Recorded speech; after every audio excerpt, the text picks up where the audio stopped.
ខ្ញុំដាក់តាក់បានស្រាច់ហើយបងប្អូនទាំងគ្នាចាឃើញតែមុខញញឹមក៏មានដំណឹងល្អប្រាប់បងប្អូនទាំងគ្នាដែរ10ថ្ងៃក្រោយពីខ្ញុំធ្វើ Frac Pro ហើយពេលដែលឈូកុំអស់ក្នុងជុំវិញ6ថ្ងៃអ្នកខ្លះ4ថ្ងៃទៅ5ថ្ងៃតែមុខខ្ញុំ6ថ្ងៃឈូអស់ស្អាតហើយក្រោយពីការដែលឈូកុំអស់ឃើញមុខឡើងតឹងគីឡូកន្លះហើយនៅពេលដែលតឹងគីឡូកន្លះបែបនេះគឺធ្វើឲ្យចិត្តបងស្រីខ្ញុំចាគឺគាត់មកជួបភ្លាមឃើញមុខភ្លាមគាត់ចង់ធ្វើភ្លាមហ្មងរត់ដល់ហៅសេវាកម្មច្រើនមែនតើគឺគាត់ថាអញខ្ជិលឈឺសាច់គាត់និយាយអញ្ចឹងហ្មងថាខ្ជិលឈឺសាច់ថ្ងៃនេះគាត់ឃើញមុខខ្ញុំគឺសេវាកម្មអីក៏ព្រមធ្វើដែរតែចាក់មកចាក់មក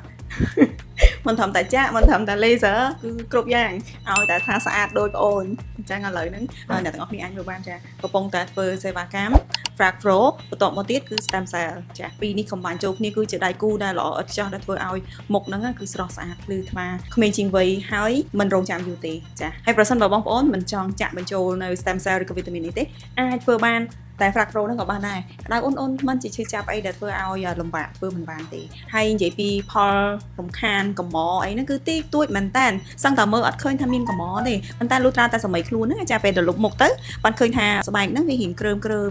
រៀតចាក់នៅលើដៃហ្នឹងជុំវិញ6ថ្ងៃកំមហ្នឹងជួអស់ហ្មងហើយខ្លួនឯងគឺមើលសឹងតែមិនដឹងថាមានកំមផង